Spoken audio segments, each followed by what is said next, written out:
But talking of surrender and talking of being present, as you mentioned there, you know, that idea you're trying to record things, and a lot of your psychedelic work lately is kind of in that way.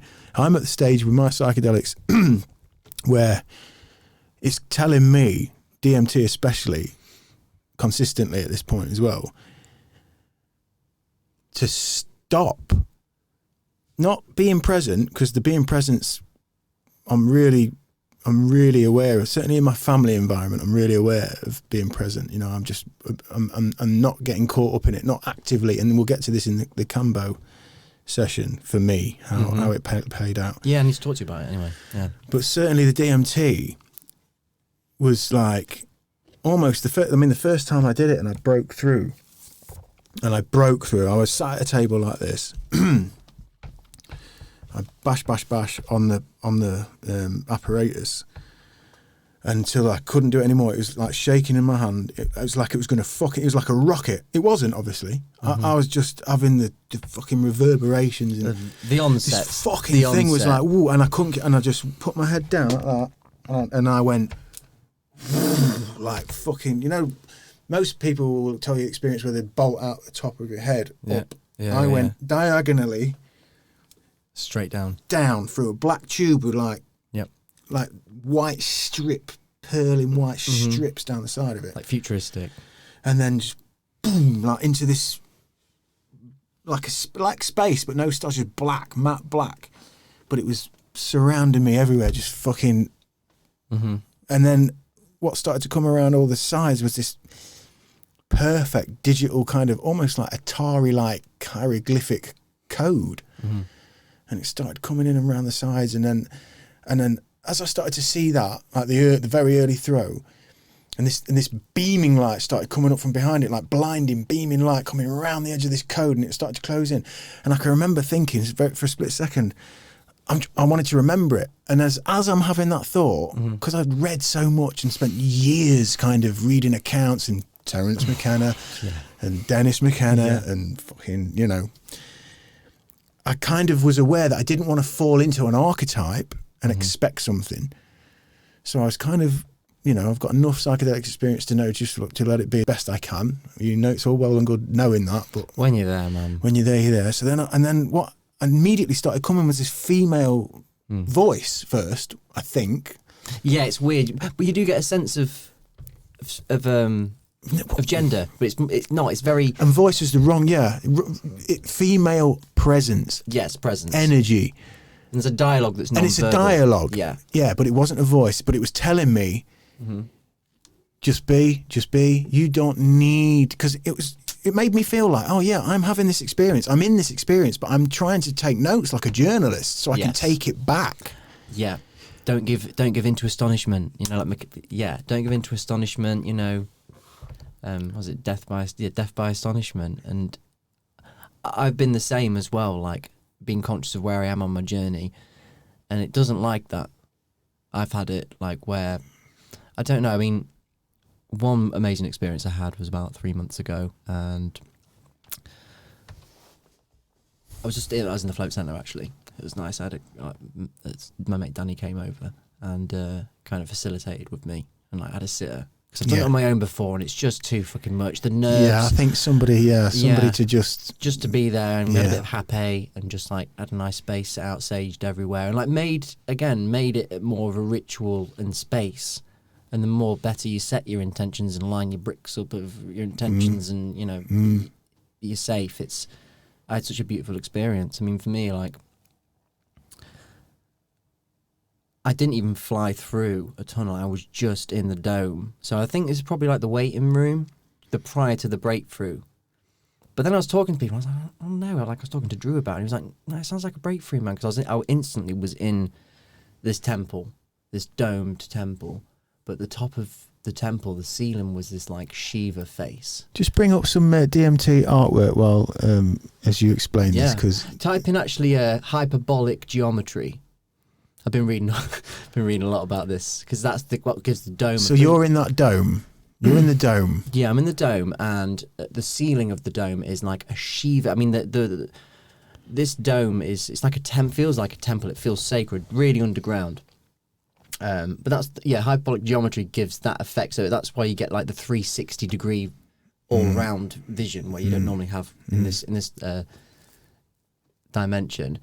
But actually, yeah, maybe type in just DMT dome or something. Waiting room. Anyway, I was there, and the walls were like orange, vibrant orange Hindu colours, very, very Hindu. I remember you saying that when we were with Drew. Yeah. Let me go. DMT waiting room. There's some weird artwork for that, but. Whoa! Look at that. Yeah. Okay. Second on the right. Second. Yeah, that one. That's it. Whoa. That's literally it. And you can look down, there's corridors going on and on. Whoa. Yeah, and I instantly... But the ceiling... Oh, that makes sense, actually. It was hyperbolic... Yeah, it's weird. It's like kind of Alex Grey as yeah, well. Yes. Like with the corridors and the infinite. And I got a sense of them corridors leading to different places. But anyway, I saw this feminine presence. And I felt like it was like a mother grandma. It felt like a grandmother. It was really, really odd. And she swooped in and she was just dancing. I mean, it felt like her face was like, I don't know, like 50 miles away, and all the room was her body. And it was so odd because it felt like, yeah, the room was her body and she was just kind of dancing. It was like Shiva's dance or something. Like she was showing me that like it's all a dance, like life's a dance. It's all a dance. And then she kind of started to work on me. Straight away, the first thing I wanted to ask was, is Mum all right? It's the first thing I wanted to go up straight in. Yeah, I was like, you're going with intent anyway. And literally she came over me. I mean, the room was like her. It was like I was in a womb, but I was in a room, and the temple was her, and I was in the womb again. It was really, really strange sensation. When you're trying to put words to it, you just sound insane. But the first thing I said was, "Is Mum okay?" And it was like, "Shh, fine, shh." It was like, "Shut up." Just she's fine. I got the impression that she gets asked that all the time. And she's like, yeah. Shh, I've got some stuff to do, and in that beautiful place, Lord. Yeah, man, it was beautiful. And I was like on the walls. I was like, oh, it's just. I mean, it bends your head a lot anyway. But it was. I came back just like floored and just like, God, it's just absolutely unreal. And the presence and it was feminine intelligence as well. And then I went in about an hour later, and I was a bit anxious actually for some reason. I mean, even the beauty can scare you. Do you know what I mean? Yeah. It's just so overwhelming. So overwhelming, and even if it's beautiful and you have a great time, you come out and it's not until a couple of weeks later you go, okay, no, scared to do that again. Actually, do you know what I mean? Even it is great. But yeah, I went in the next time, and we had the Icaros on. The Icaros are perfect for it because it's just you've got a shaker and like a mantra sung by a shaman or whatever, which is like the melody and and it can get quite heavy as well sometimes, quite dark. There's a darkness, there is. They do take some dark turns. The Icaros do as well, and it's sometimes you get like a man shouting like "Ogada." Yeah.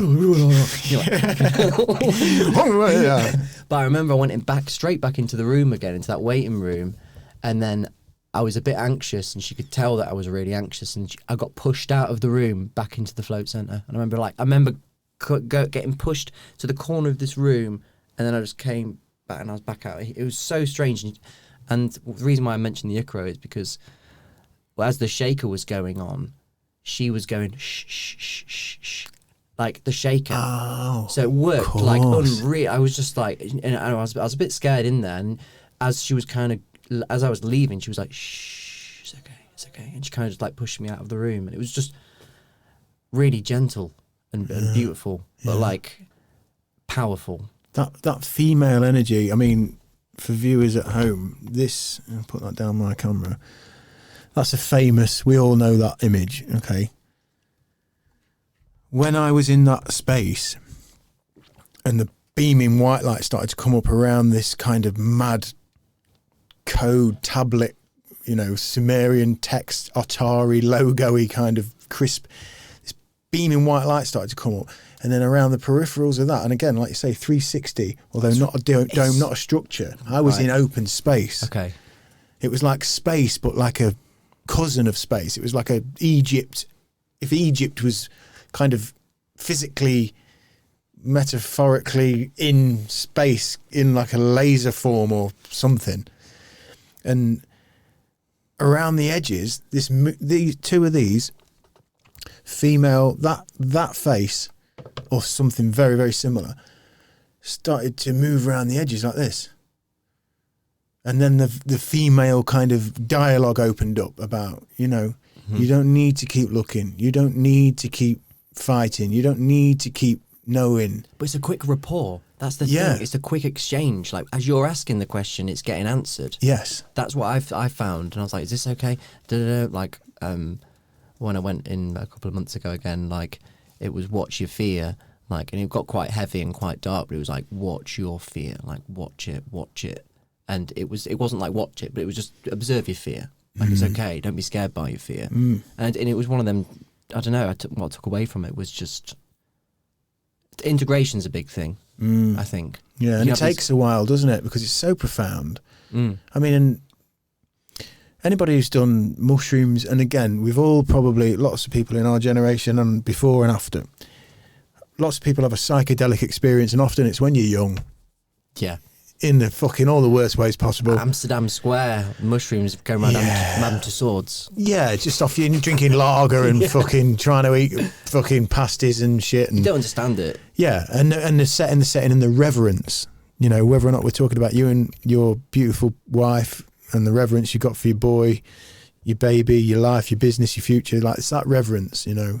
And a lot of us have got the experience of, Billy had some LSD and we ended up in a nightclub and it was mental. I saw corned beef coming off the fucking ceiling, and it's not normally a good experience for people, and it shuts them off. But it's even been proven in those experiences that profoundly the introspection and that imprinting on a subliminal level happens somewhere, whether or not it can be pinpointed or anything. But for somebody like you, and the integration, for me, for talking from my experience, I can find myself years later and something will click and I'll just recognize something about myself that's changed, you know. And often it's like it's just my perspective, my judgments, my ego, you know, my value system that's kind of outside of my skin. You know, how do I see the structure, the order, the hierarchy of what's happening out there, and who would I criticize and who would I feel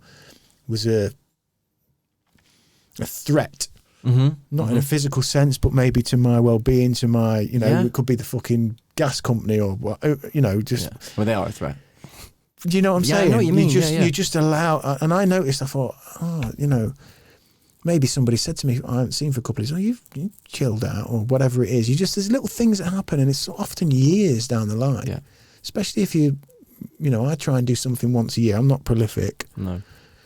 I maybe do something once or twice a year, you know, whether it's mushrooms or DMT or something like that, just to check in. And more so now, I'm starting to feel like maybe I'm good for the minute. You know, I'm at the point where those lessons that I've been listening to, you don't need to keep looking, you don't need to keep searching, you don't need to keep fighting, you don't need to keep healing even. Yeah, okay. Maybe I'm at a point where I can rest a little bit and just think, no, actually, maybe my magic, maybe my searching is right in front of my fucking face. Maybe it's the camping that I know we're going to do. You want to come because I'm fucking banging on about it. But, man, I mean, the stakes are high. You've been really bigging this up. This experience has kind of taken that part of my quest. Yeah. The profundity of being sat somewhere beautiful is, it's not that kind of fucking emphatic, instantaneous thunderbolt of other world. But having that in the bank, because I've got that in the bank, and knowing that exists, knowing that's permeated my fucking... It's expanded your spectrum, hasn't it? Yeah. So then now when I am sat here, because I think that's a fucking massive contributing factor to the fact that I can actually sit on a mountain now. Somebody who's like, if my family never went for walks and shit, we didn't go in to connect to anything. It was like, if someone said to me, I remember Alex saying to me early days, come on, let's go for a walk, we'll just go. And I'm like, where? Walk to the shop. What? Yeah, like what? What do you mean go for a walk? Like, what are we going to do? Yeah, okay. And little by little, she gets me out.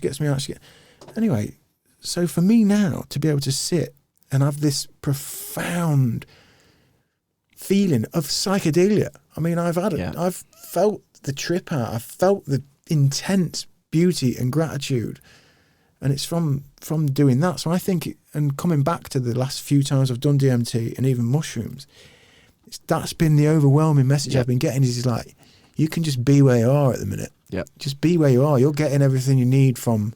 It's really interesting you said that because I'm not doing it for a while because that's the message I got. The last time we did it, you'll speak to Drew anyway, but we all got a bollocking at the same time. Like you Really? Yeah. I went in a couple of times in like a week, and it was like, watch yourself now. Like you don't need to be here. You get it. Like my last trip was I just got showed Annie and Bobby, and it was completely out of the blue. I was expecting to see, and it was like, your life is good. This is as good as it gets in the best way possible. Like it was like, really appreciate this. Try and soak it up. And I came out just like or meds, you don't realise you needed it, but I was like, yeah, I think everything's good. So you saying that, like, I think I'm good for now. That's interesting. Yeah, it was, because I think if you abuse it, you'll get bollocked or hyper slaps or whatever. I mean, the first time I tried to do it, I had a horrible experience with it. Take us through it, because you've told me this story. Is this in the garden? No, where was this? This was in the in the bedroom. Right, yeah, come on. This was DMT specifically, yeah? Yeah. And it was the first time, and obviously I've been listening to McKenna for years, and you just psyching myself up for weeks. It's been in my cupboard for fucking ages, and I had the pipe ready, and I was like, okay. I built up the courage to do it and sat down and meditated, and there was fear there, definitely, and I did it half-heartedly. I kind of sent it myself, popped downstairs to see Annie. I was like, I'm back in a bit, just going to pop upstairs to the studio and do this. And she was like, good luck, you know. I was talking to her about it for ages. And yeah, I did it. I mean, I've spoke to people. I spoke to Drew when we was in space about it, and you do get a funny look, but there's no way to describe it. But it was pretty traumatic. I took a hit. I think it was like, I don't know, 0.4 or something, like 40 milligrams or something, and instantly felt it in the onset and everything. I think I managed to get 2 tokes, and it was beautiful. And I saw like the chrysanthemum of like the orange ceiling that I always like go to, and then all of a sudden I felt a bit of fear in myself. I was like, oh my god, this is really happening. Through my vision behind my eyes, I got like, you know, like in video games like Street Fighter, you get like hit. It's like yeah, and like the whole like camera shakes, and yeah, I saw like claw marks go across the whole of my vision, like blocking this chrysanthemum, and it was like immediately something menacing was there, and I got like 3 hits, and I saw these claw marks, and I was like, whoa, and it's like no, as if someone was trying to pull me away from this beautiful chrysanthemum, this orange, beautiful geometry that I wanted to go through. And then it flicked to this crazy, crazy, realistic, hyper-real, neon, 50-foot alligator dragging me by the feet through chambers. And it was fucking horrible. It was like this tunnel was just opening up, like gates were getting closed every time he pulled me through, and he was pissed off with me. He was like, come on. And then... see if you can get a visual, like a video play out of some of the DMT. Type in Sobek, type in DMT and then Sobek, S-O-B-E-K. The Egyptian god of the underworld, one of them apparently, and he's got like a crocodile. Actually, might be crocodile head. I can't really remember. But yeah, it was weird though, because he was like in armor, but futuristic armor. And I got attacked. That? Yeah, pretty much that actually. Yeah, that's reminiscent. I've been that neon lit kind, and the gothic. Yeah. The ancient structure of things, and look at the little pyramids at the front and the little that's fucking familiar. Yeah, it was like the neon, the brightness, and he was wearing armor, kind of like it was like armor as well, like neon armor, and he had a crocodile. Yeah, definitely like that. I thought it was Thoth at first, and then I was like, nah, it's definitely a crocodile. And then it attacked me. It kind of... And it's as big as that? Mate, it felt... Well, are your eyes open or shut? Shut. This is completely shut. I always have my eyes shut. I mean, I wear an eye mask. Right. So when I take I don't like... Looking at the wood chip on the wall. Yeah. Seeing the face and everything. Do you know what I mean? But like, so when I do, I'll have like my head think I'm ready to go down, because it was all about going in and everything. So yeah, this was behind closed eyes, and then it kind of like dragged me through these chambers, and then it kind of jumped on me and like vibrated, and I mean, you can't describe it. I felt a bit abused, I think, when I came out of it. It was an attack. It was trying to vibrate. What were you physically responding like? Were you able to stay still? I recorded it all. What, video? Yeah. Oh, wow. And I just stayed still. Nothing happened. Really weird. So you just, and were you aware? Because you can break through, as we've kind of touched on, to varying degrees with DMT. And there's a point where you know, some people call it the tunnel, the breakthrough at the top of your head, where you and then the noise, and there's, I don't know which stage most people consider it, but there's a point when you literally leave your physical body. It's not necessarily when your voice broke through. You can do it when you've not even broke through, but like literally, no, I was still in the room. You were not aware of your body, or you've gone. You were still in the room. Yeah, with the dome experience, I was not here. Yeah, but with this, I could still hear the room. Do you know what I mean? Yeah, so you're aware that you were my consciousness on the was still planet. here, yeah. but this thing was kind of waiting for me. And it was fucking it really shook me up, actually. And then I started, reading and delving in. And I got hyper slapped. Like I was not prepared for it, and I wasn't allowed in. Like there is times that I've read quite a lot on accounts and like Erowid and stuff like that when you're delving deep into the reports. But like hyper slap's a thing. Like if you're not ready and you jump in quick, with not much respect. I mean, the weird thing is I did have respect for it, but I was scared. And eager, impetuous. Yeah, possibly. Yeah, so I gave it a break for about a year after that. And I was like, obviously I'm not ready. But then like recently, like through everything and the world state, I've kind of been called to like, more medicine work. And not so much the DMT, like you say, like it's good. I mean, that's different gravy. Yeah, if you can't, it's not for everyone.